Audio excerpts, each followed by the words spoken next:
Sur le parvis de Notre-Dame de Paris, cette plaque marque le point de départ de toutes les routes de France. Dans la 404 Peugeot de Thierry Dubois, c'est la Nationale 7 que nous allons parcourir, une route qu'il adore et qui va de la Porte d'Italie à la frontière italienne. Alors quand on arrive ici, c'est vraiment le premier endroit où elle se matérialise effectivement, quoi, avec ce panneau qui est toujours là. La Nationale 7, longtemps la route des grands départs en vacances, vers le sud, le soleil, la mer.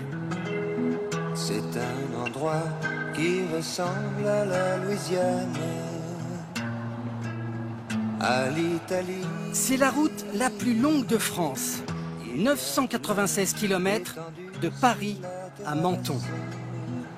Thierry Dubois est tombé amoureux de cette route à l'arrière de la déesse de ses parents, filant vers la Côte d'Azur.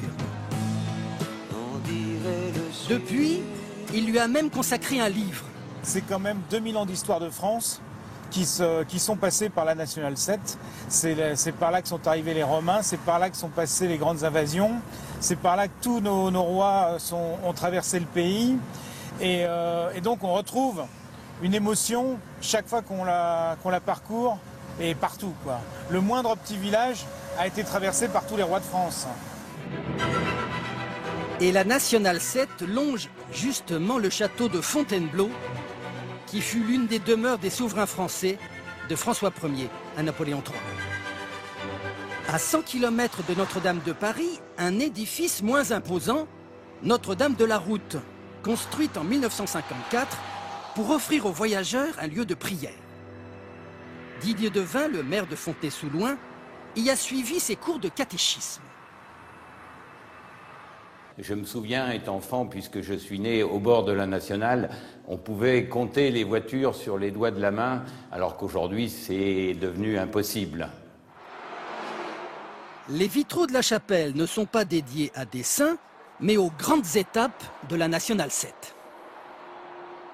Alors, les vitraux ont ceci de particulier qu'ils représentent les blasons des différentes villes traversées par la Nationale 7. On trouve bien entendu le premier, la ville de Paris, le deuxième, la ville de Fontainebleau, et enfin le dernier de ce vitrail, la ville de Montargis.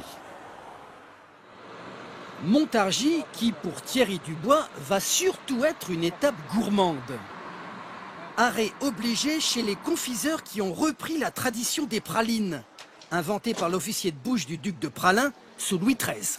Messieurs, dames, bonjour. Bonjour messieurs, comment allez-vous? Ça va bien et vous? La route est bonne? Oui, ça va, justement c'est pour ça, on ne peut pas s'empêcher d'arriver à Montargis.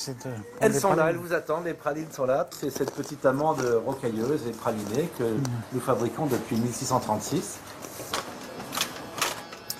Bon ben ça c'est la première des douceurs de la Nationale 7.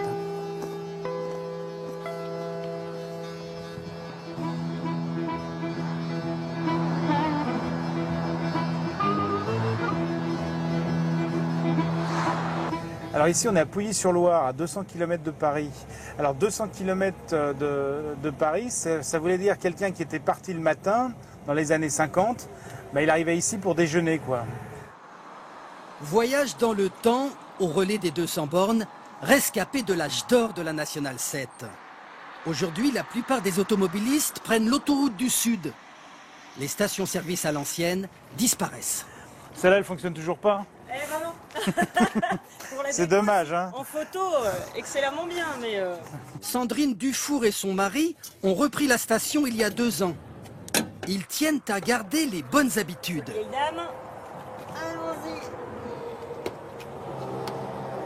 On a conservé cette façon de faire, de servir les clients qui surprend beaucoup pour les personnes qui ne sont pas habituées. C'est une des remarques qu'on a le plus souvent, c'est vous qui servez? Bah oui, c'est nous qui servons. Et on vous donne des pourboires?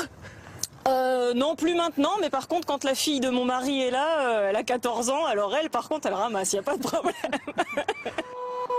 La station-service fait aussi hôtel-restaurant. Thierry Dubois va y passer la nuit avant de reprendre une route du soleil pas toujours fluide, comme nous le verrons demain.